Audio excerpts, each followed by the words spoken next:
गांव की बहन। फूलमती काकी, अंजलि दीदी के लिए शहर से फोन आया है, जल्दी से भेजो दुकान पे, नहीं तो फोन कट जाएगा। हाँ हाँ बेटा, अभी भेजती हूँ।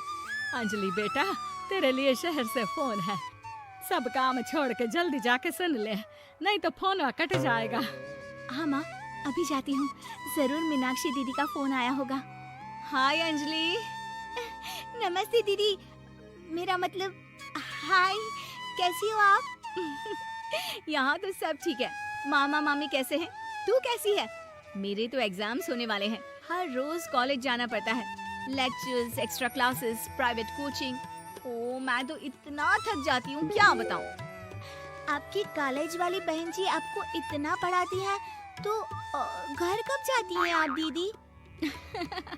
अरे नहीं नहीं, ये सब सिर्फ मेरी प्रोफेसर नहीं पढ़ाती, मैं अलग से दूसरे टीचर्स के पास भी पढ़ने जाती हूँ। दीदी फिर तो आप बहुत थक जाती होगी ना, आप ना पैदल मत जाया करो, टांगा ले लिया करो दीदी। नहीं मेरी भोली बहन, ना मैं पैदल जाती हूँ, ना ही यहाँ टांगा मिलता है, मैं बस से जाती हूँ और थोड़ी दूरी के लिए रिक्शा ले लेती हूँ। सच्ची? वहाँ पर टांगे नहीं, बस चलती है? वाह, वो भी हर रोज?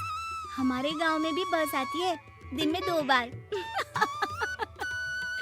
यही तो खास बात है शहर की, यहाँ बसें पूरा दिन दौड़ती हैं सड़कों पर, और सिर्फ बसें ही नहीं, कार, स्कूटर और ट्रक भी, और तो और थोड़ी दूरी पर तो हवाई जहाज भी है, जहाँ से हवाई जहाज आसमान में उड़ते हैं।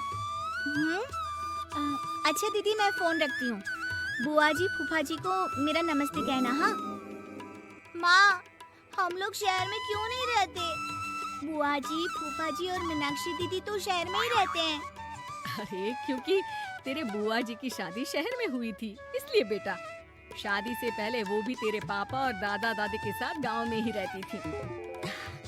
तो फिर बा, मुझे शहर भेज दो ना, मैं भी शहर देखना चाहती हूँ। इतनी बार मीनाक्षी दीदी से शहर के बारे में सुन चुकी हूँ, अब मैं भी वहाँ जाकर देखना चाहती हूँ। बस आप मुझे शहर भेज दो। ठीक है, इस बार गर्मियों की छुट्टियों में कुछ दिन रह आना शहर, अपनी बुआ के घर। अब तो खुश ना? हाँ माँ, बहुत खुश।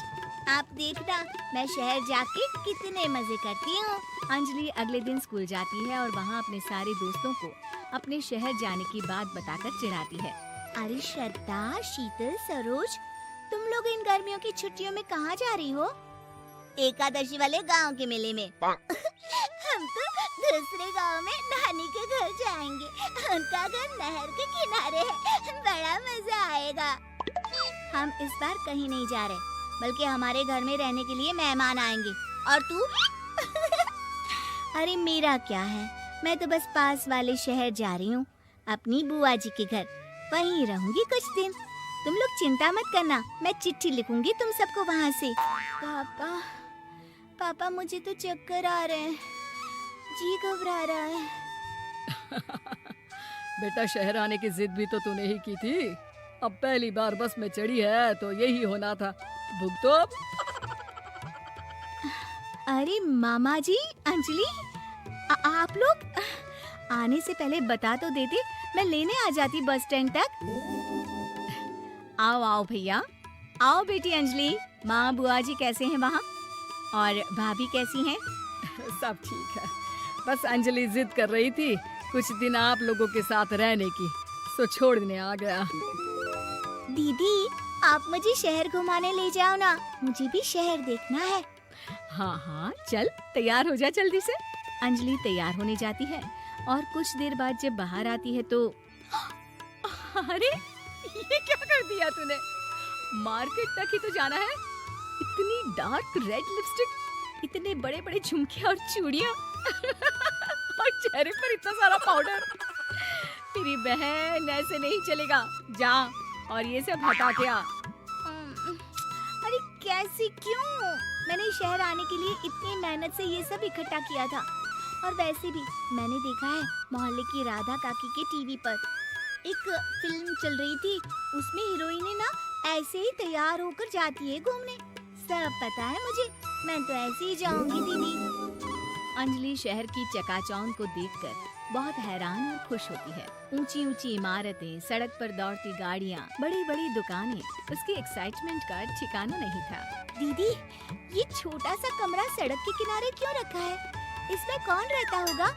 ये कमरा नहीं, पीसीओ है, पीसीओ। यहाँ पर लोग फोन करने आते हैं, सिक्का डालकर। ओह, हमारे गांव में तो दुकान पे ही जाते हैं बात करने। अच्छा चल, तुझे रेस्टोरेंट में खाना खिलाने ले चलती हूँ।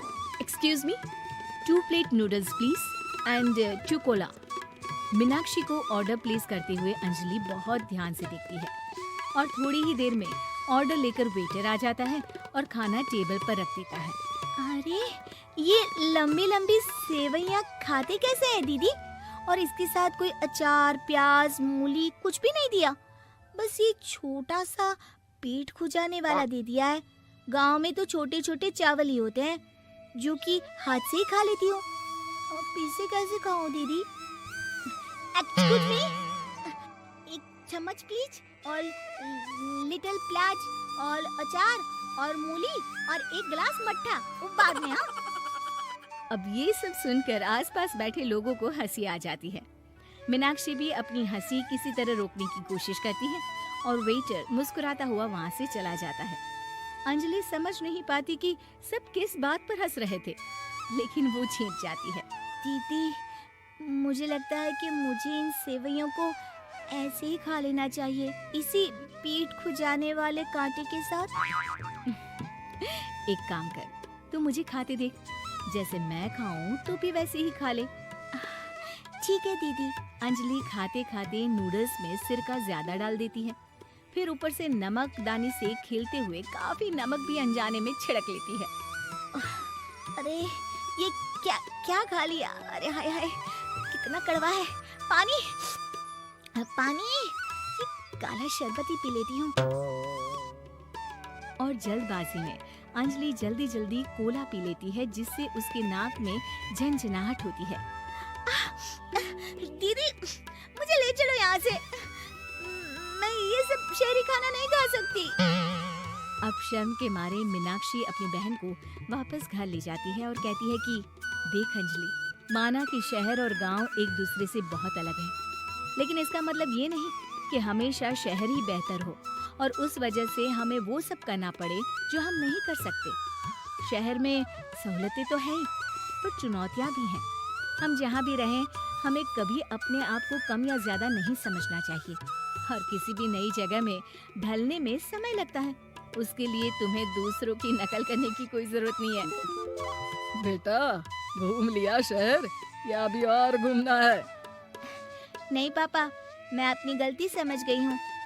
आप गांव ही ले चलिए मुझे।